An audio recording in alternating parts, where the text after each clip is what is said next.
This for me. If you don't bring money to the table, you ain't the one. You have no class. You have no regality. You have no regard for human. You have no value inside of what you see. You have no character. You look crazy. You sound crazy. And you have the audacity to even ask for a man that's going to pay all of your bills for what? You obviously won't even bring that man peace, let alone some value. You sound like a walking problem. They got Sarah. And at this point, if he's paying all her bills, he could get that from a too. That looks better, sounds better, and treats him better.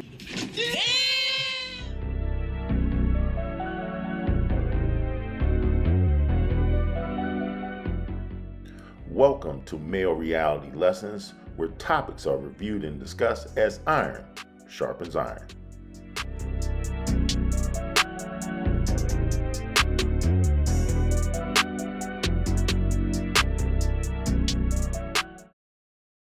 On Male Reality Lessons today, we're going to continue to talk about the mantra that most modern women are carrying about being strong and independent, if it's still viable in 2025. We all know that a lot of the safety nets are starting to be altered, changed, or totally taken away with the new administration. Whether you believe it or not, winter is not just coming, it is actually here. And we're going to see if these safety nets that are in place are taken away. What options do women have today besides the ones that are not interested in having traditional families? For the ones that are out here, are they trying to come back to the table and negotiate becoming a true helpmate and partner to move through society and to build not just generational wealth, but future generations? We will see if the white flag has truly been raised. Only is the state forcing me to sell my 2024 BMW that I paid with cash. Not only are they forcing me to sell it unless I want to get cut off on all government assistance, they took my whole tax refund. Over $22,000. I'm here to tell you right now, we don't care. Let me tell you, we don't care. The government took. They couldn't even leave me $100. And they are still telling me that I owe over $20,000 from over issuance. It is not my fault that they made a mistake. They gave me those benefits. They were mine. I used them. I should not have to pay them back. Right.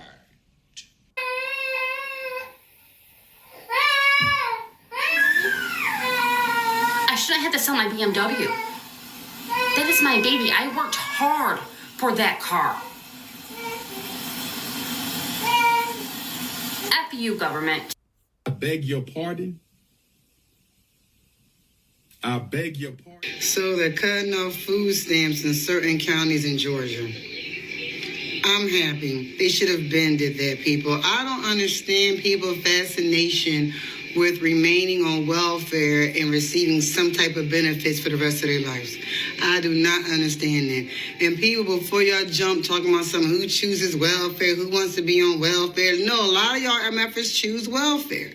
And how do y'all choose it? Y'all choose these Section 8 living situations where you're going to remain in Section 8 and just pay that minimum amount of rent. And a lot of times that rent is based off your income. So you would not try to better your life to move on because you want to stay at this low rent. And people, a lot of times, it's people of color. I'm not going to say just black people, just Hispanics, but people, I know black people my age that's been in Section 8 all their lives. Their kids are in college. That's a damn shame. And that person is still on Section 8 getting welfare. I blame the Democrats, people. I blame the Democrats because they made it beneficial for the black men to remain out the home. We all know that the black woman couldn't have the black man in the home with the kids. You know what I'm saying? So they made that beneficial for them. And then if you get caught with a man in the house, whatever, he's not on your lease, yada, yada, or you get married, yada, yada, and they find out, that changes your living situation. So that means you might have to end up paying more rent, and God forbid you have to do that. And people, the real estate people, they know you can get a house on Section 8. You can use that Section 8 voucher to help purchase your first-time home. But a lot of people don't know that. They're just worrying about that little $80 rent. They don't want to really maximize that benefit. So I feel like, yes, cut the food stamps off. It's not fair that these lazy-ass adults with no children worrying about food stamps. And before y'all say, oh, the cost of living is too high, well, thank the fucking Democrats. When Trump come into office, I really feel like, and with Elon, you know, like with them doing that transparency and government stuff, they really need to tighten up the welfare system and see who's getting it and see how long they've been in it. Because a lot of these Section 8 lists are long. Why is the wait list so long? Because they're passing these Section 8 properties to generations, like just grandma, mom, grandkid, everybody in the Section 8 house. Like, If you're enjoying the video, please take a moment to like, share, and subscribe to Male Reality Lessons. I know Uncle Trump didn't make that law about the food stamps, right? I don't know who needed to hear that. Y'all talking about some Trump said, if you don't work, he gonna take the stamps. That's not, baby. Biden been in office for 4 years, and that law has been a law for a little minute now. What is he talking about? I'm gonna speak for the state of Kansas and state of Missouri, because them are the states that I've been around. In the state of Kansas and in the state of Missouri, if you did not work at least 15 hours a week or have dependents, or like to even get child care, you had to work at least 15 hours. I'm confused, or you had to be going to school. I'm confused on why y'all said Trump just made that a law. That has not just mysteriously just came up as a law. That's been one. Y'all have to stop believing stuff that y'all see on the internet and actually like know what you're talking about, because one person can make a video and everybody's gonna go wild in it. Just like that video that boy made about the baby daddies being able to carry the child on his taxes. That boy said he made that up and everybody went wild on it. Like, quit believing that everything you hear on the internet is not true. Trump did not do that. I am not sticking up for Trump. I'm just saying that you have to stop believing everything. And even if he did, where is your faith? You think God ain't gonna have your back? God feeds the birds. To everybody out there who's talking about this is what you voted for when you voted for a Republican because you're mad because they're cutting food stamps, I want to let you all know that I am glad that they are cutting food stamps for people who are able-bodied adults without a dependent. If you are an able-bodied adult without any dependents, why is it that you are receiving food stamps in the first place? Why is it that you cannot get up and go to work like everybody else, since you are an able-bodied adult without dependents? I'm glad that they're cutting food stamps. Now, I am not someone who thinks that nobody should ever get government assistance. You have fallen on hard times. I think it's fine if you need to get government assistance for a time.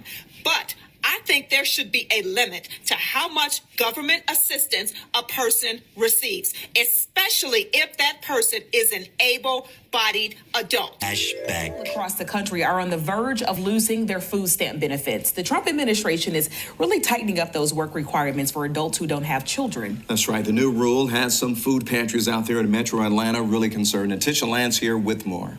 Well, Ron, when the new rule goes into effect in April, an estimated 76,000 Georgians could be impacted by it. Now, many critics say the new rule puts more pressure on other organizations providing food to those in need. A way to lift people out of poverty. That's how U.S. Secretary of Agriculture Sonny Perdue describes the changes to the Supplemental Nutrition Assistance Program, commonly known as SNAP or food stamps. On Wednesday, the former Georgia governor announced new rules that will affect able-bodied adults, 18 to 49 years old, who don't have children and are not disabled. That's really a misnomer. Many of these people have mild disabilities. Many of them have severe disabilities, but might be waiting for an official determination from the feds. Under current rules, recipients are required to work at least 20 hours a week for more than 3 months over 3 years just to qualify for food stamps. But some states have created waivers for areas with high unemployment. Purdue said too many states were taking advantage of the system. Vast majority of people, both on SNAP and who come to food pantries, have someone in the household who is working. The problem is that most of those jobs simply don't pay enough to put food on the table. Lauren Waits works with SNAP recipients at the Atlanta Community Food Bank. She says they are concerned that when the new rules go into effect, the food bank will not be able to help everyone in need. SNAP is important to us because food banks can't do it all by ourselves. But SNAP provides 12 meals across the country for every single meal provided by a food bank. We can't possibly do this all ourselves. The food bank already provides meals to more than 750,000 people yearly across Georgia. In 2017, 1.6 million Georgians were on SNAP. 76,000 were considered able-bodied adults without dependents. Well, with the restrictions, the USDA says the federal government will save about $5.5 billion over 5 years. States will have 6 months to implement those changes. That's some bad news for you.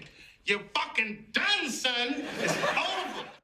Well, as you can see, based on previous reporting, that not only Republicans as well as Democrats have attempted to put some checks and balances regarding some of the social benefits to include food stamps, Medicaid, and so forth.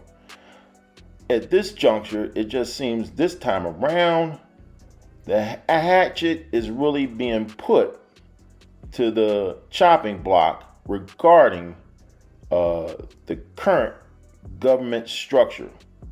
As we all know, because of DOGE, the current administration is going through each agency and trying to streamline and trim the fat and identify fraud, waste, and abuse.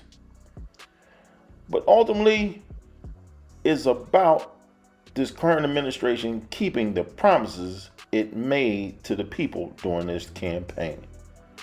And that leads us to a true hard decision, particularly women that are navigating out here in society alone, especially those with children.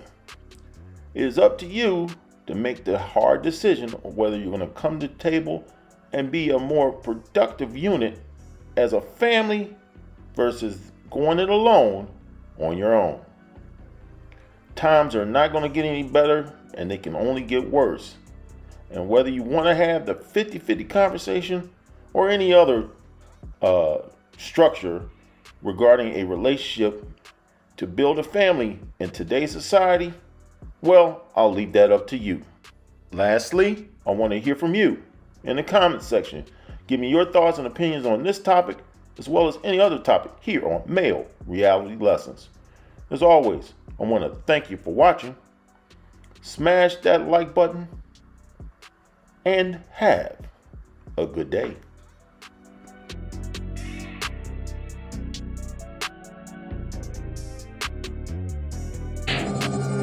Yeah.